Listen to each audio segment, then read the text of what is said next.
minors un to veidi. Minora gammai ir 3 veidi – dabiskais, harmoniskais un melodiskais. Ņemsim par piemēru do minoru. Do minoram bija atslēgas ir 3 bemoli – si bemol, mi bemol un la bemol. Pirmais veids ir dabiskais. Dabiskajā veidā mēs dziedam gammu no do līdz do, sanāk do minorā no do līdz do, ar tām zīmēm, kādas zīmes ir pie atslēgas. Piemēram, do, re, mi, mo, fa, sol, la, mo, si, mo, la, do, si, mo, la, mo, sol, fa, mi, mo, re, do. Otrais veids ir harmoniskā gamma, jeb harmoniskais minors. Harmoniskā minorā mēs paaugstinām uz augšu 7. pakāpi.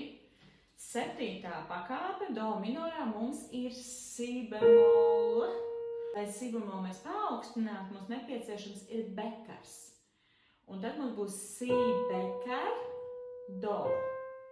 Iepriekšējās zīmes visas pārējās ievērojam.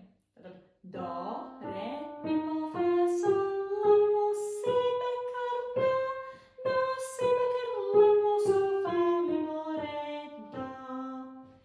Trešais veids – melodiskais minors ir melodiskā gamma do minorā. Uz augšu ejot mēs paaugstinām 6. un 7. pakāpi. Savukārt, ejot uz leju, mēs atceļam 6. un 7. pakāpes paaugstinājumus. Var arī mēģināt atcerēties, kad uz leju melodiskajā veidā mēs dziedam tādu gammu, kāda mums bija dabiskajā minorā. Tad 6. un 7. pakāpe mums ir do minorā la bemol un si bemol. Paaugstinot, mums nepieciešams izmantot ir bekaru. Un tad mēs iegūstam la bekaru, si bekaru, do.